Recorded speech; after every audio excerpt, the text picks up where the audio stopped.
Manusia ini egois. Kalau dia berdoa kepada Allah, seolah-olah kalau Allah tidak kabulkan, seolah-olah ada yang keliru daripada perbuatan Allah Tabaraka wa Ta'ala Rabbul Izzati wal Jalalah. Dia ingin permintaannya dikabulkan terus oleh Allah Tabaraka wa Ta'ala Rabbul Izzah. Saudaraku, biarkan alam ini berjalan sesuai dengan keinginan penciptanya, bukan engkau. Biarkan alam ini berjalan sesuai dengan keinginan penciptanya. Dan ridholah dengan keputusan Allah. Dan pasti dalam keputusan Allah itu penuh dengan ilmu, penuh dengan rahmat, penuh dengan keadilan dan kebijaksanaan. Kalau ataupun ada keputusan Allah Tabaraka wa Ta'ala yang berbeda dengan keinginanmu, jangan kira bahwa itu tujuannya adalah keburukan. Ada hikmah-hikmah lain di belakang yang kita tidak tahu. Di saat Allah takdirkan kita berbuat dosa, agar terasa indahnya bertaubat kepada Allah Tabaraka wa Ta'ala. Karena orang-orang seperti saya ini, kalau tidak karena telah berdosa, tak bisa menikmati indahnya istighfar. Berbeda dengan orang-orang yang hatinya sudah luar biasa seperti para sahabat, apalagi para nabi dan para rasul, yang menikmati indahnya istighfar walau nabi dan rasul tidak berbuat dosa. Tapi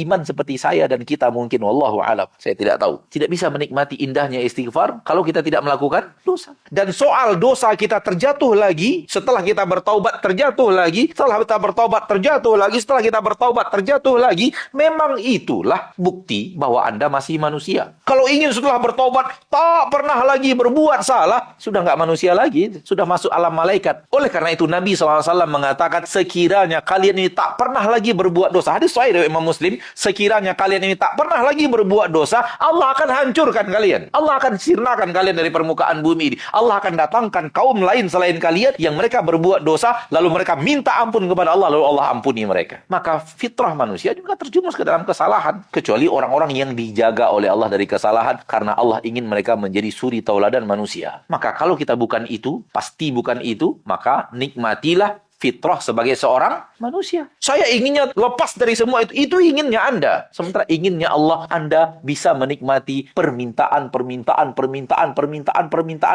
walau tak kunjung dikabulkan. Nyinyirnya kita minta sesuatu kepada Allah itu sangat dicintai Allah. Allah suka hambanya yang selalu rajin meminta kepadanya. Kalau semua keinginan kita dipenuhkan oleh Allah, khawatirnya antum tidak doa-doa lagi. Dan jangan pernah meminta bersih dari dosa dan kesalahan. Jangan pernah meminta kepada Allah bersih daripada dosa dan kesalahan. Yang ada itu adalah minta diampuni dari dosa dan kesalahan. Dua hal yang berbeda. Karena bersih daripada dosa dan kesalahan bukan kodrat kita sebagai manusia. Itu kodratnya para malaikat. Fitrah kita sebagai manusia, kullu bani Adam khata'.